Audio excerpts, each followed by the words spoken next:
तो दोस्तों एक स्टोरी के माध्यम से हम इंग्लिश के कुछ वर्ड्स को जानने की कोशिश करेंगे। तो स्टोरी का नाम स्टार्ट करते हैं। स्टोरी का नाम है द फुलिश डंकी। तो फुलिश जो वर्ड है, ये फुलिश वर्ड, फुलिश का मतलब होता है मूर्ख। तो एक फुलिश डंकी था, एक मूर्ख डंकी था। ये जो फुलिश वर्ड है इसका मतलब होता है मूर्ख, और डोंकी का मतलब होता है गधा। तो एक मूर्ख गधे की कहानी को हम आज पढ़ेंगे। Let's start the story. A salt seller used to carry the salt bag on his donkey to the market. तो a salt seller का मतलब क्या होता है? नमक बेचने वाला। salt seller का मतलब होता है नमक बेचने वाला। तो ये जो salt seller है, ये हुआ नमक बेचने वाला। used to carry the salt bag on his donkey to the market every day. तो ये जो सॉल्ट सेलर था, ही यूज्ड टू कैरी, वो ढोया करता था। यूज टू कैरी मतलब ढोया करता था the salt bag on his donkey to the market every day. Every day का मतलब क्या होता है? प्रत्येक दिन। तो जो सॉल्ट सेलर था वो प्रत्येक दिन अपने गधे पर लाद करके सॉल्ट का बैग ढोया करता था। और कहाँ लेके जाता था? टू द मार्केट, और मार्केट लेकर जाया करता था। तो what is the meaning of this two lines? एक नमक बेचने वाला था, वो अपने गधे पर नमक लाद कर मार्केट प्रत्येक दिन जाया करता था। ऑन द वे का मतलब होता है रास्ते में। On the way they had to cross a stream. Stream का मतलब होता है पानी की धारा। तो ऑन द वे रास्ते में क्या होता था? They had to cross a stream. उन लोगों को, दे मतलब क्या होता है? उन लोगों को, गधे को, और जो नमक का व्यापारी था, जो नमक बेचने वाला था, उन लोगों को पानी की एक धारा को क्रॉस करना पड़ता था। हैड टू का मतलब होता है पड़ता था। तो on the way they had to cross a stream, रास्ते में उसे पानी की धारा को क्रॉस करना पड़ता था, पार करना पड़ता था। वन डे, एक दिन, the donkey suddenly tumbled down. Suddenly का मतलब क्या होता है? अचानक, और टम्बल्ड डाउन का मतलब क्या होता है? गिर जाना। tumbled down the stream. One day the donkey suddenly tumbled down the stream. एक दिन डंकी अचानक से उस पानी की धारा में गिर गया। And the salt bag fail into the water, और जो सॉल्ट बैग था वो क्या हुआ? पानी में। फेल मतलब होता है गिर गया। Salt bag also fail into the water. Also का मतलब क्या होता है? भी। ऑल्सो का मतलब होता है भी। मतलब क्या हुआ कि जब वो गधा पानी में गिर गया तो साथ में नमक का बैग भी उस पानी में, नमक का बैग भी पानी में गिर गया। The salt dissolve in the water. Dissolve का मतलब होता है घुल जाना। डिजॉल्व का मतलब होता है घुल जाना। The water dissolved in the water. जो नमक था वो पानी में घुल गया। एंड हैंस, हैंस का मतलब होता है इसलिए। Hence the bag became very light, और इसीलिए जो बैग था वो बहुत ही, वेरी लाइट मतलब होता है हल्का, वेरी लाइट मतलब बहुत हल्का। The bag became very light, जो बैग था वो बहुत हल्का हो गया। टू कैरी, ढोने के लिए। तो गधे को ढोने के लिए वो जो बैग था अब हल्का हो गया, क्योंकि कुछ नमक पानी में घुल गया था। द डोंकी वॉज हैप्पी, जो गधा था वो खुश हो गया।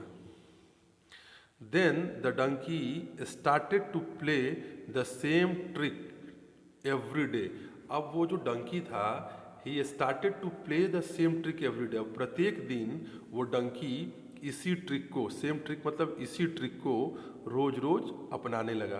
अब वो क्या करता था कि रोज इसी ट्रिक को, इसी उपाय को आजमाता था। The salt seller the salt seller came to understand the trick. Understand का मतलब होता है समझना। जो सॉल्ट सेलर था, जो नमक बेचने वाला था, came to understand the trick, वो इस ट्रिक को समझ गया। कौन से ट्रिक को?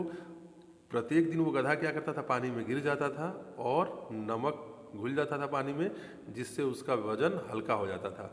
इस ट्रिक को ये जो सॉल्ट सेलर था वो समझ गया। एंड डिसाइडेड, और सॉल्ट सेलर ने डिसाइड किया मतलब निर्णय लिया, डिसाइडेड मतलब निर्णय लिया, to teach a lesson to it. यहाँ जो इट है वो गधे के लिए यूज हुआ है। And decided to teach a lesson to it, और उस सॉल्ट सेलर ने डिसाइड किया, निर्णय लिया कि इस गधे को हम पाठ पढ़ाएंगे। टू टीच अ लेसन, पाठ पढ़ाने का उसने निर्णय ले लिया। The next day he loaded a cotton bag on the donkey. अब नेक्स्ट डे मतलब अगले दिन, ही लोडेड, लोडेड मतलब लाद दिया उसने, उसके ऊपर लोड कर दिया, अ कॉटन बैग, रुई का बैग। अब रोज क्या करता था वो, नमक का बोरा लोड कर देता था। अगले दिन उसने क्या किया कि कॉटन का बैग, ये जो कॉटन बैग है, रुई का बैग, उसने डंकी के ऊपर, ऑन द डंकी मतलब डंकी के ऊपर लोड कर दिया। Again it played the same trick, यहाँ जो इट है ये गधे के लिए है, अगेन मतलब फिर से, पुनः, फिर से गधा, इट मतलब कौन, गधा, it played the same trick, गधे ने सेम ट्रिक अपनाया, वही उपाय फिर से लगाया। Hoping that the cotton bag would be still become lighter. Hope का मतलब होता है उम्मीद करना, आशा करना।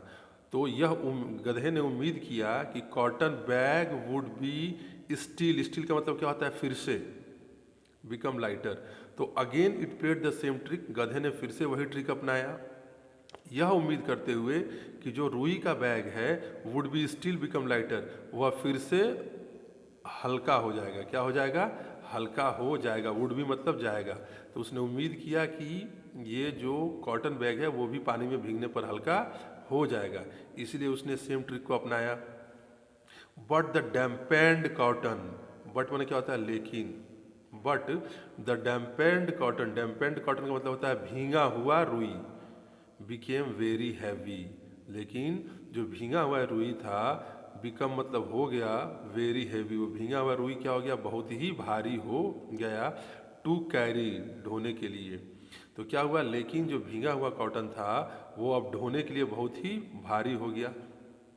And the donkey suffered, suffered का मतलब होता है किसी परेशानी से पीड़ित होना, तो यहाँ पे वो सफरर बन गया, सफर्ड ही वॉज सफरिंग, क्योंकि अब उसके ऊपर लोड बहुत ज़्यादा हो गया था तो वो पीड़ित हो गया। It learned a lesson, it मतलब कौन, जो गधा था, इट लर्नड अ लेसन, गधे ने लेसन सीख लिया, अब उसे पाठ पढ़ा दिया गया था, ही लर्नड अ लेसन, उसने क्या किया, एक लेसन सीख लिया। It didn't play the trick any more after that day, and उसके बाद क्या लिखा हुआ है, इट डिडंट, डिडंट का मतलब होता है did not, it did not play the trick any more after that day. और यहाँ जो इट लगाया वो किसके लिए लगा है, गधे के लिए। तो it didn't play the trick any more, अब गधे ने फिर उस ट्रिक का, उस उपाय का प्रयोग कभी नहीं किया। Didn't play the trick any more मतलब उसके बाद कभी भी उसने उस ट्रिक का उपयोग नहीं किया, आफ्टर दैट डे, उस दिन के बाद। तो इसका मतलब क्या हुआ, it didn't play the trick any more after that day, उस दिन के बाद गधे ने उस ट्रिक का उपयोग कभी नहीं किया। And the seller was happy, और इसके चलते क्या हुआ कि जो सेलर था, salt seller, he was happy, and the seller was happy, अब जो बेचने वाला था वो हैप्पी हो गया। What is the moral of this story, इस स्टोरी का मोरल क्या है, लक वॉन्ट फेवर ऑलवेज, जो किस्मत होती है आपकी, लक का मतलब क्या होता है, किस्मत, लक वॉन्ट फेवर ऑलवेज, जो किस्मत होती है वो ऑलवेज मतलब क्या होता है, हमेशा। तो जो लक है वो हमेशा आपका फेवर नहीं करता, आपको हमेशा साथ नहीं देता है। तो this is the moral of the story, कि जो आपकी किस्मत है वो हमेशा आपका साथ नहीं देती है। उम्मीद करता हूँ कि आपको इस स्टोरी से कुछ नए शब्द मिले होंगे। फिर मिलेंगे आपसे अगले वीडियो में कुछ नई स्टोरी के साथ और नए शब्दों के साथ।